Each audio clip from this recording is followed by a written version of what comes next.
Olá a todas e todos, espero que vocês estejam bem e obrigado pela oportunidade de nos encontrarmos nesta videoconferência de divulgação dos resultados da Gerdau referente ao primeiro trimestre de 2024.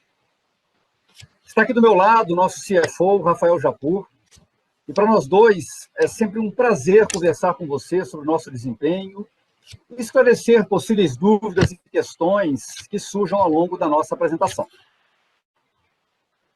Eu vou começar falando sobre o macroambiente de negócios, sobre os destaques dos resultados gerais, e logo após detalharei o desempenho das nossas operações de negócios no trimestre. Daí, na sequência, o Japur vai compartilhar algumas informações sobre o nosso desempenho financeiro. E, por fim, destacarei alguns pontos da nossa agenda de sustentabilidade e seguiremos, então, para a nossa sessão de Q&A. Antes de seguirmos a apresentação de resultados, gostaria de expressar, em nome de todos os colaboradores e colaboradoras da Gerdau, nossa solidariedade à população do Rio Grande do Sul, que está passando por um período muito difícil devido às fortes chuvas que atingem o estado desde o início da semana. A Gerdau, como empresa gaúcha de nascimentos, está prestando toda assistência e apoiando nossos colaboradores e comunidades vizinhas na mitigação dos danos. A companhia mantém um diálogo aberto com os órgãos competentes e não medirá esforços para seguir ao lado e atender às necessidades dos gaúchos nesse momento desafiador. Bem, nesse segundo slide, destaco que concluímos o primeiro trimestre de 2024 com uma taxa de frequência de acidente de 0,47, reforçando o nosso compromisso com a saúde e segurança das pessoas. A segurança, na Gerdau, vem sempre em primeiro lugar, uma vez que nenhum resultado é mais importante do que a vida das pessoas. Nesse sentido, comento que em abril, em celebração ao Dia Mundial da Segurança, conduzimos diversas atividades, seminários e dinâmicas em todas as nossas operações e escritórios corporativos, nos países em que estamos presentes, para dividir aprendizados e reforçar a nossa cultura de cuidado ativo e de segurança, focada na gestão de atividades críticas e na prevenção de acidentes. Discorrendo sobre os próximos 3 slides, gostaria de ressaltar que a Gerdau segue se diferenciando por sua entrega de resultados financeiros sólidos a seus acionistas e investidores e também por uma estratégia de negócio transparente, pautada por uma forte disciplina na gestão de custos e incremento contínuo da competitividade de seus ativos. Continuamos buscando oportunidades de adequação da estrutura da empresa frente ao cenário atual global. Também destaco o crescimento de exportações de aço pela China ao longo do primeiro trimestre como principal fator de impacto nos nossos negócios nos mercados onde atuamos. O crescimento da economia chinesa, cujo PIB avançou 5,3% no primeiro trimestre, veio acompanhado também de um aumento nas exportações de 5% no mesmo período.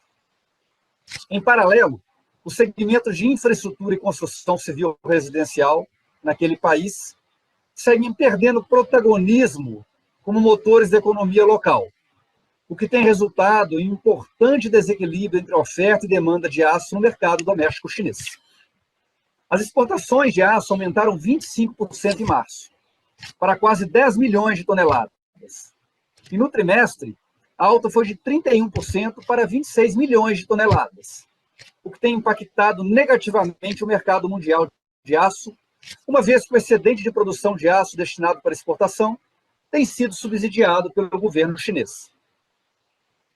Nesse sentido, gostaria de reconhecer o governo brasileiro pelas medidas de defesa comercial anunciadas recentemente, que tem como objetivo defender a indústria brasileira do aço contra a competição desleal. A exemplo de iniciativas já tomadas por outros países, como Estados Unidos, México e as nações que compõem a União Europeia. O estabelecimento de sistema misto sobre 11 NCMs, com cotas de importações, que, uma vez atingidas, passam a ter uma tarifa de importação de 25%, para o que vier acima desse teto, é um avanço importante nas condições de isonomia competitiva e contempla cerca de 25% do mix de produtos comercializados pela Gerdau no Brasil.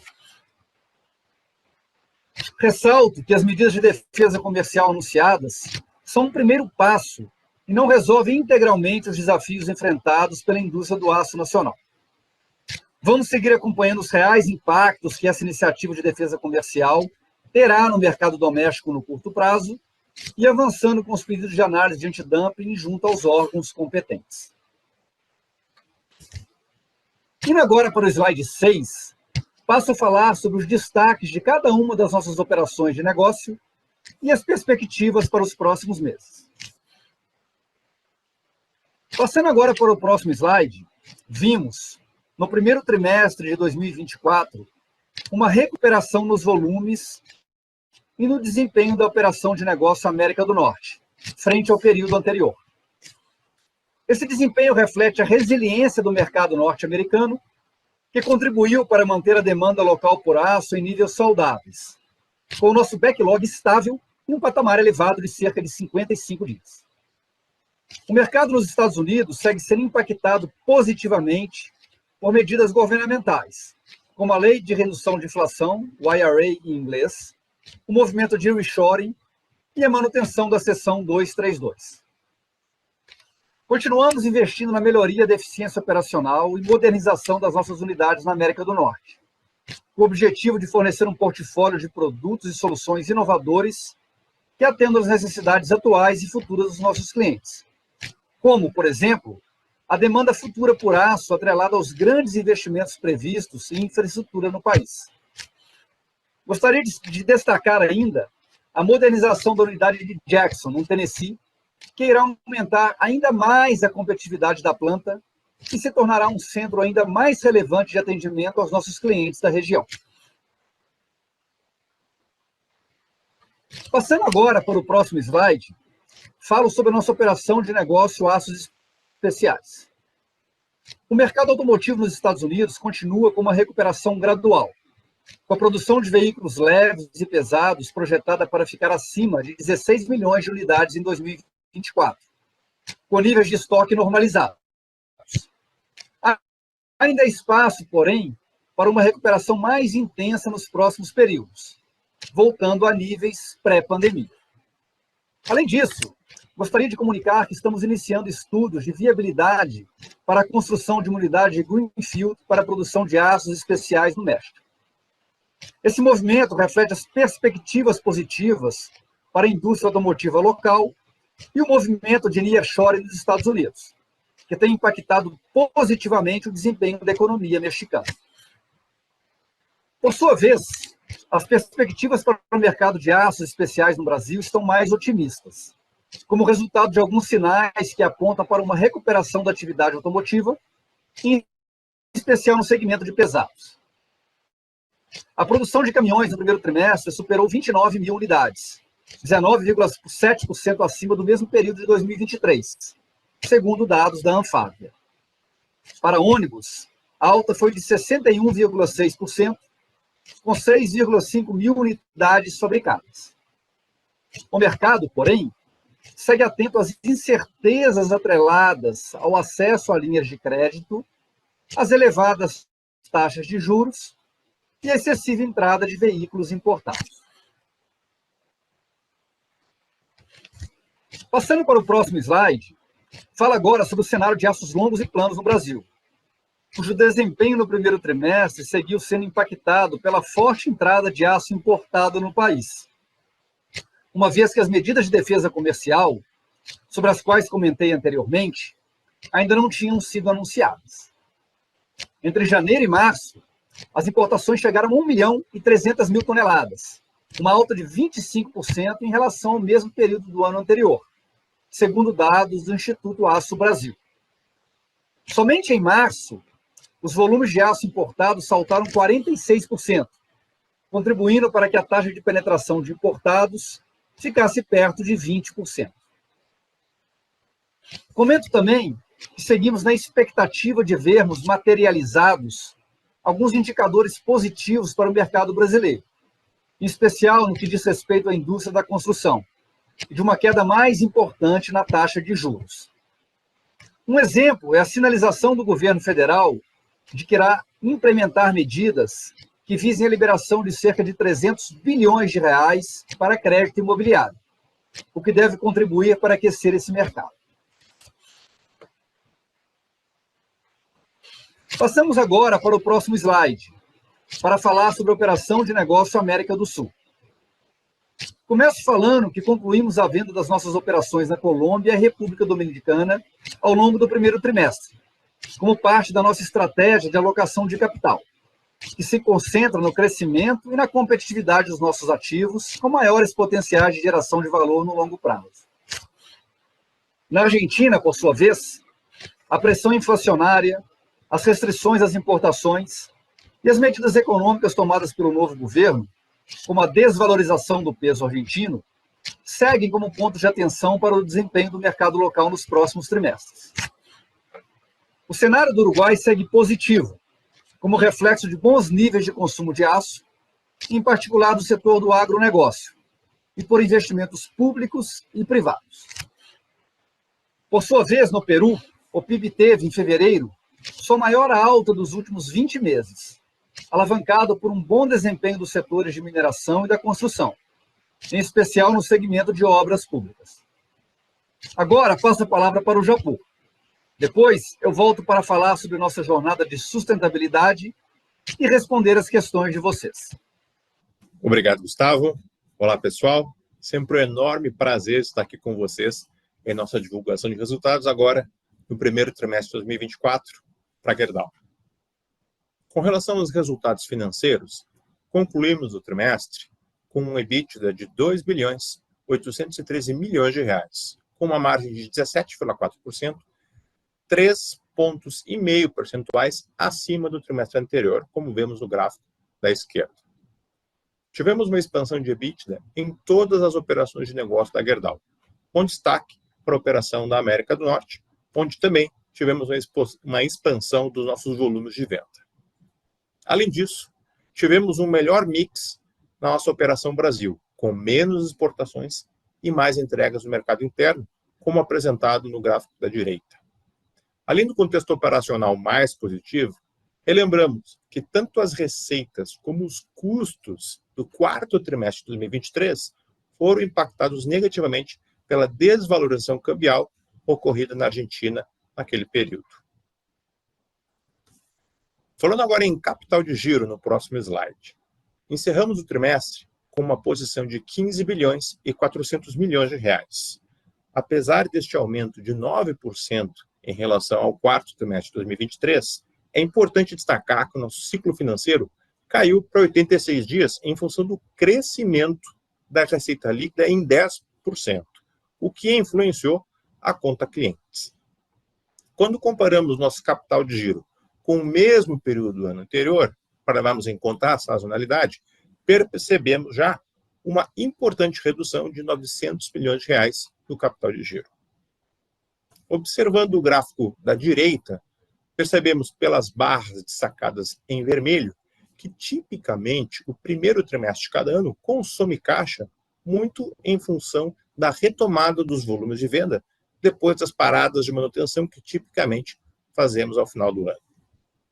Vamos falar mais sobre o fluxo de caixa no próximo slide. A partir do primeiro trimestre de 2024, estamos adotando um novo modelo de fluxo de caixa livre. O objetivo é apoiar na reconciliação entre o EBITDA, a demonstração contábil do fluxo de caixa e a nossa posição de caixa no início e no final de cada trimestre. Como vimos no slide anterior, nesse trimestre tivemos um investimento de 1 bilhão e 100 milhões de reais em capital de giro, puxado pelo aumento das receitas em todos os negócios da companhia. Executamos nosso CAPEX em linha com o planejado, desembolsando também 1 bilhão e 100 milhões de reais.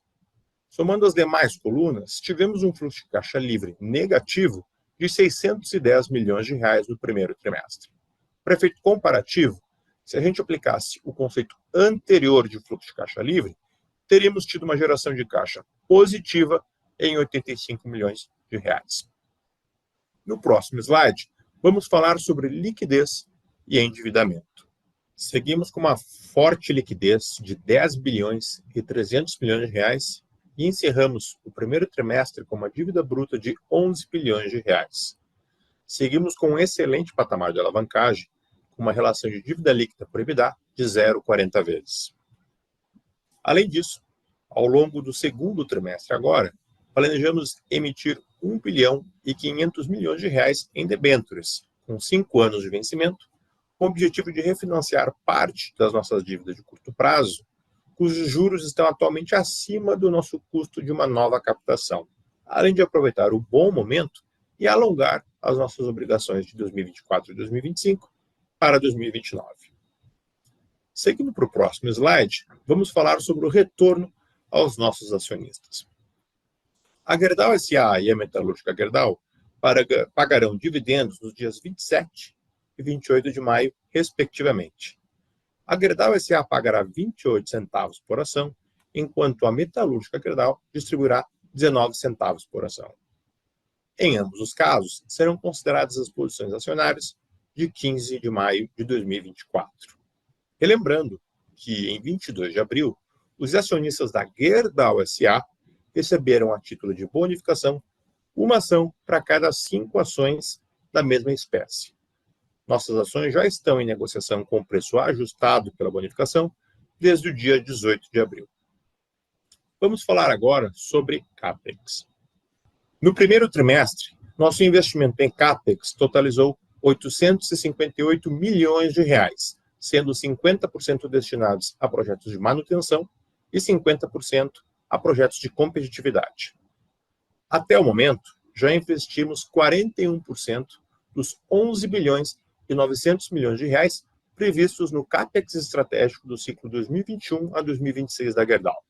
Nos próximos slides, vamos falar de alguns desses projetos. No Brasil, destacamos os investimentos em mineração e em aços planos em Minas Gerais. Ambos os projetos já contam com expressivos avanços tanto no cronograma físico como no financeiro. Já recebemos todos os equipamentos críticos do nosso novo complexo de mineração em Miguel Burnier e as obras seguem a pleno para entrar em operação no final do ano que vem. Em nossa unidade de Ouro Branco, a expansão do laminador de bobinas a quente já entrou na fase de montagem dos laminadores e motores principais, com previsão para entrar em operação já no final deste ano. Nos Estados Unidos, destacamos a conclusão da modernização da laminação da unidade de Jackson, no Tennessee, que trará maior competitividade e uma ampliação do mix de produtos, permitindo um modelo de negócio de one-stop shop nessa unidade. Agradeço a todas e a todos e me junto a vocês e ao Gustavo durante a sessão de perguntas e respostas. Obrigado, Japur. E no slide a seguir, detalhe como temos avançado na nossa jornada de sustentabilidade. A Gerdau se destacou como empresa industrial B2B de melhor reputação no Brasil, segundo a 10ª edição do ranking Merco 2023. A companhia subiu 10 posições em relação ao ano passado, alcançando o 24º lugar entre as 100 organizações brasileiras avaliadas. A companhia é a única produtora de aço presente no ranking e se manteve na liderança da categoria mineração, siderurgia e metalurgia. Realizadas pelo Monitor Empresarial de Reputação Corporativa, Merco Brasil, as pesquisas para apontar as 100 empresas com melhor reputação do Brasil contaram com mais de 11 mil entrevistados. A metodologia da pesquisa do Merco inclui 6 avaliações com 25 diferentes grupos e fontes de informação, que consideram resultados econômicos e financeiros, qualidade da oferta comercial, talento, ética e responsabilidade corporativa, dimensão internacional e inovação. Esse reconhecimento reflete o nosso compromisso com um diálogo contínuo e transparente com todos os nossos públicos e o fortalecimento da conexão da marca Gerdau com a sociedade em geral. E é resultado dos esforços empregados pelos mais de 30 mil colaboradores e colaboradoras para a construção da Gerdau do futuro.